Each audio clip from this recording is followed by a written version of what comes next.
Now, a little bit of a sidetrack. I do these shows quite a lot, and one of the most common questions I get at the end of the show, when obviously I get mobbed by groupies and stuff like that, is, hey Peter, how come you're not rich and famous? Because obviously you've got all this science knowledge and the movie star good looks. Well, they don't actually say the bit about the movie star good looks. I made that up. I'm sure they're thinking it. And I like to think the reason is that, as a scientist, I haven't yet really come up with a brilliant invention. But I'm changing that today, because what I want to do is I want to use this opportunity, thank you very much, Make Future, to unveil the invention which is going to make everything good for me. I'm going to become a millionaire. I'm going to be up there with Richard Branson, Alan Sugar, all the big entrepreneurs. So would you like to see it? Really?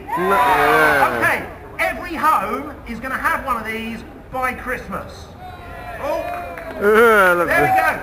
You're cheering and you don't even know what it is. Right, so who here's got a hairdryer at home? Get rid of them. You don't need them anymore because this is taking over. So if you've got one of these in your bathroom, chuck it away and buy one of these.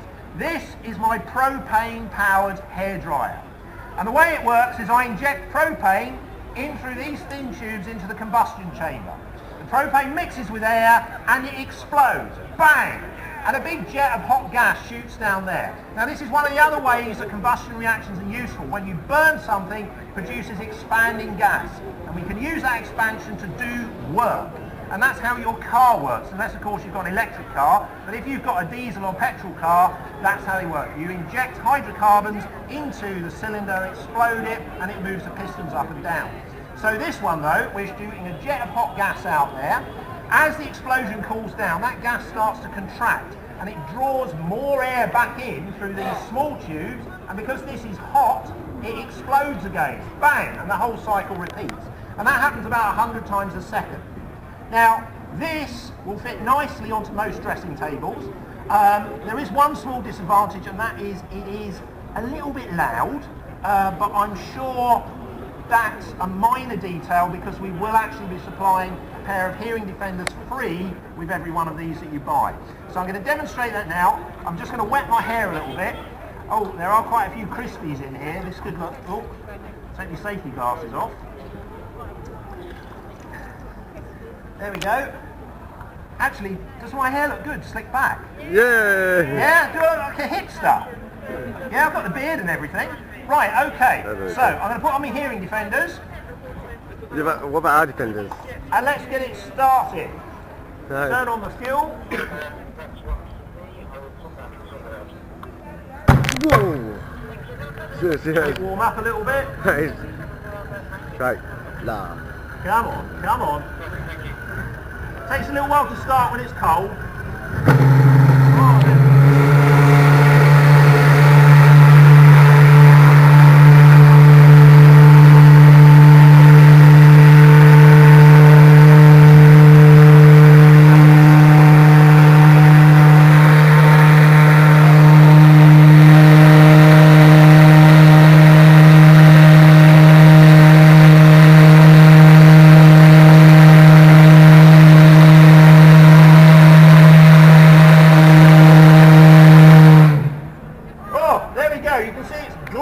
Cherry red there, and I'll tell you what, only another 20 minutes and my hair would probably be quite dry. So who's up for buying one of those? You can come and see me afterwards and put your name down. I need a £100 cash deposit though. Right, now, we're talking about burning hydrocarbons. Now we're trying to kind of reduce the amount of carbon dioxide we put up into the air. Scientists are working very hard to do that, and also to take out some of the carbon dioxide that's already there.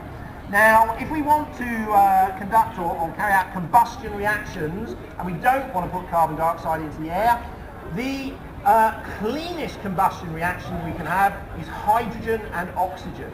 Because when we burn those two gases together, the only thing we get is water. So what I've done for you guys, especially for you, I haven't done this for any of the other shows, no, just for you lot. I've mixed those gases together in what is probably... Get it out without bursting it. The most dangerous balloon in Stratford. Whoa. There we go, I can hear people laughing. You shouldn't laugh. This is a dangerous balloon. Right, now, this balloon has inside it a mixture of hydrogen and oxygen gas. Now, when I burn those gases, they're going to produce water. But it's not like a cup full of water that's going to fall onto the stage. It's water vapour. So it's water gas. It's very hot. And because it's hot, it's going to want to take up a lot more space than the original gases do. So that means it's going to expand out very, very quickly. And as it expands out, it's going to compress the air around it. It's going to send a pressure wave outwards to you. Now that pressure wave is a shock wave. And if I've got the mixture right in here, you might be able to actually feel the shock wave hit you. I can't guarantee I have got it right though, I don't always. But we'll give it a go. So what I'm going to do, I'm going to light the balloon. Nothing like ending with a bang. Right, so here we go. Let's just put some fuel on my magic stick. There we are. Right. 5, 4, 3, 2, 1. Whoa, whoa. Holy moly. Seriously. There we go. Did you enjoy that? Did you like that? Excellent. Thank you very much. Right, that is...